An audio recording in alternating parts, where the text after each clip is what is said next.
Donc, quel regard portez-vous sur l'écrivain dans la société? L'écrivain participe de la société.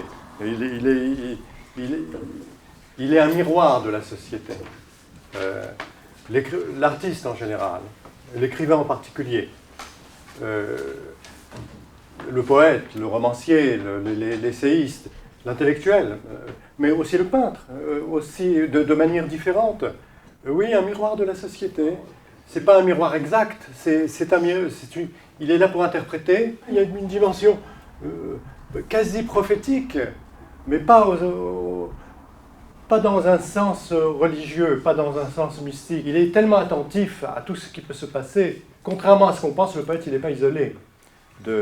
On dit souvent le poète, la tête dans les nuages, pas du tout. Le poète est la personne et la créature la plus attentive et la plus présente au monde.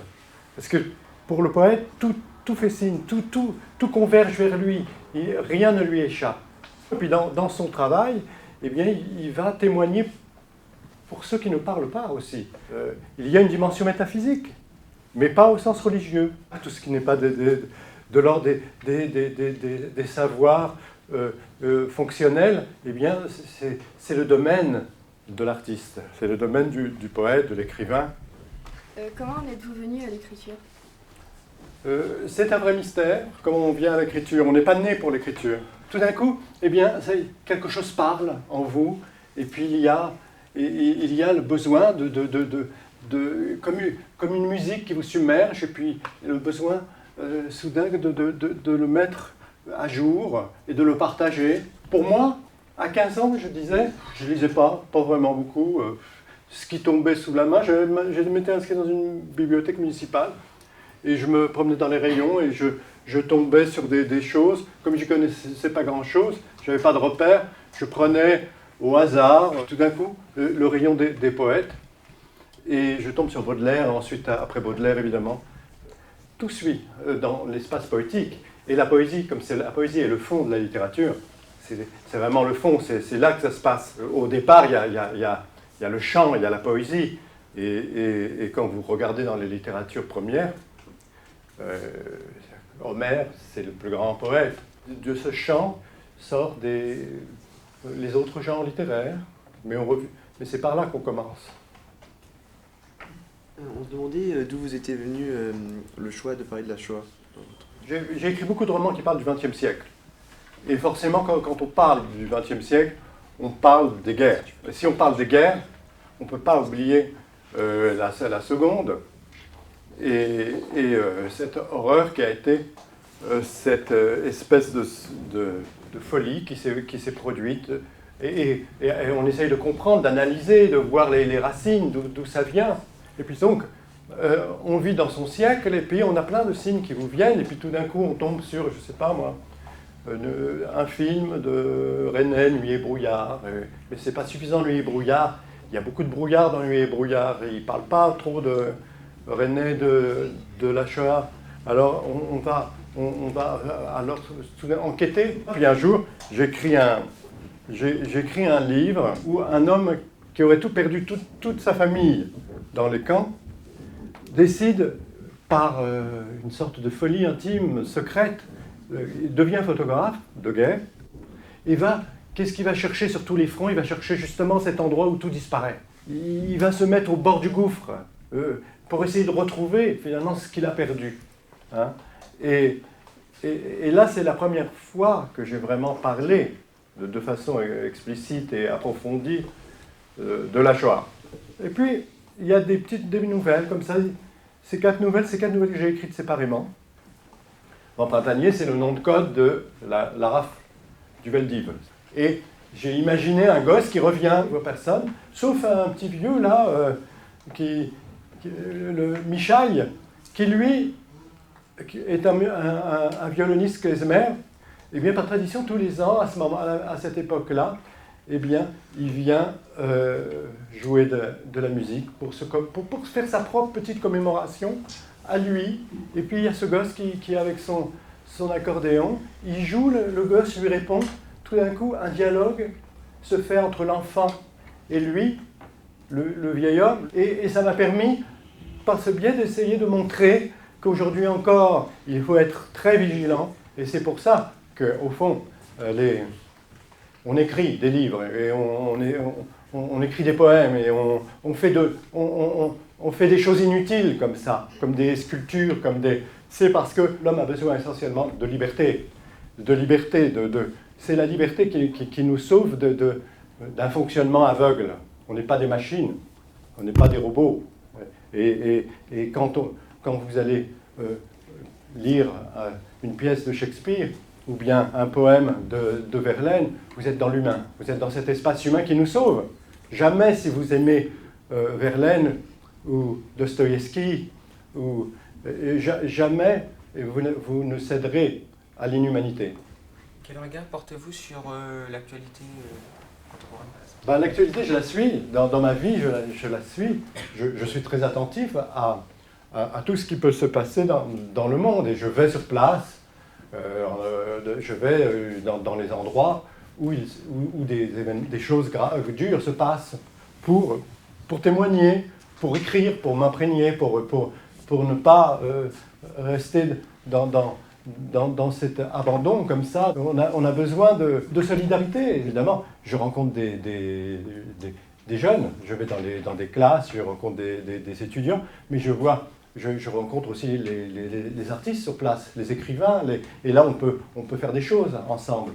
On peut travailler ensemble, dans des journaux, dans des revues. Il y a une internationale des artistes, heureusement, dans un monde comme le nôtre.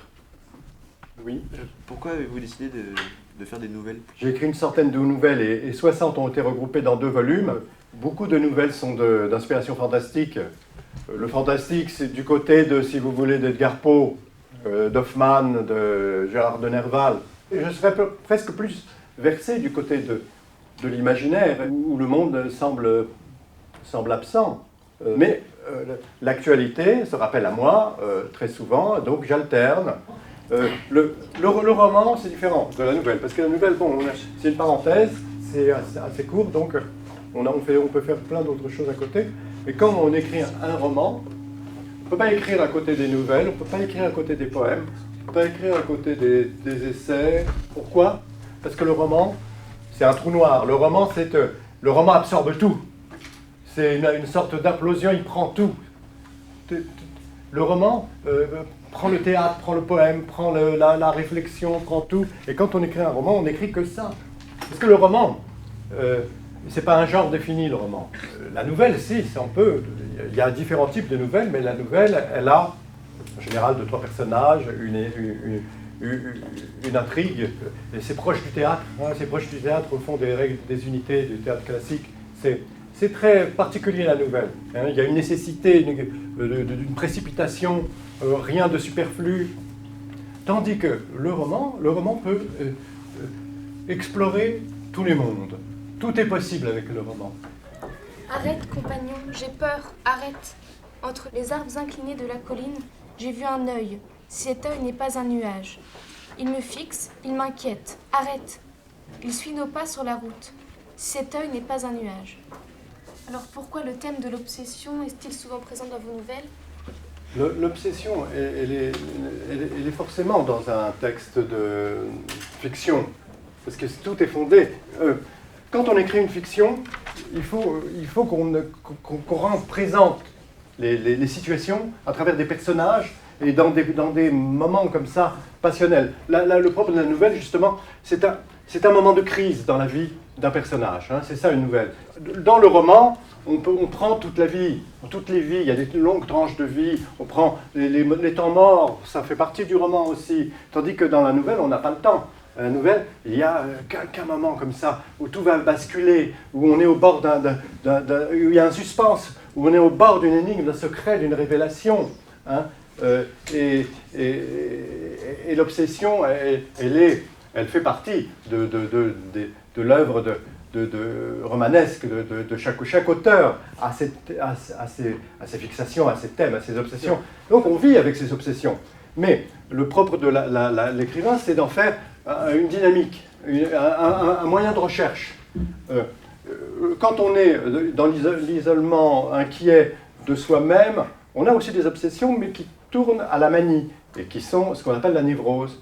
Et pour sortir de la névrose, il n'y a rien de tel que sortir de soi, par exemple à travers la littérature, pourquoi pas.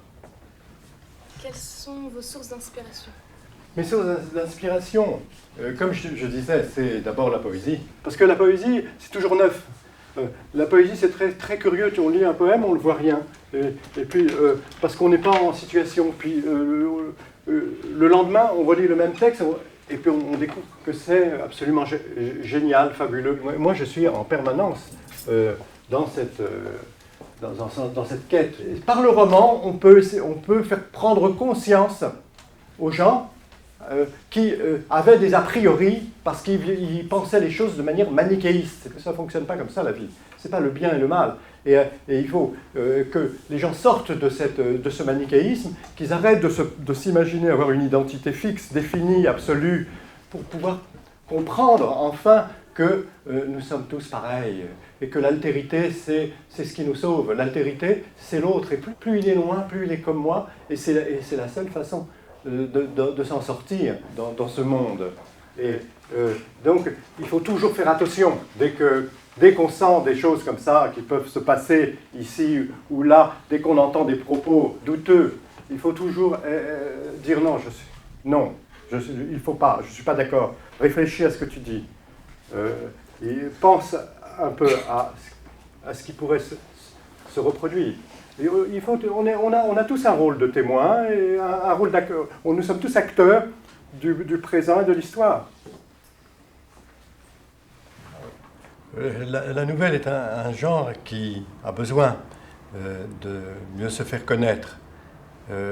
C'est un peu l'enfant pauvre dans la littérature française, alors qu'ailleurs, en Amérique du Sud, dans d'autres pays, c'est le genre roi.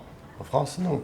Alors, par le biais de concours, en sollicitant le public et les lycéens, c'est le meilleur moyen pour faire connaître de l'intérieur le genre, le faire apprécier ensuite.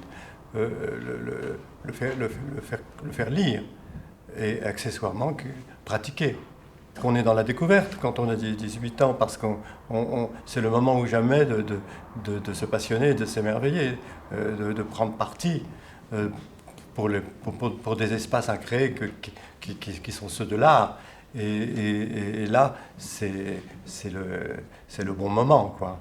Si dans tous les lycées, eh bien, on s'intéressait comme ça à la nouvelle à travers des opérations comme celle-ci, je suis sûr que le statut de la nouvelle changerait en France.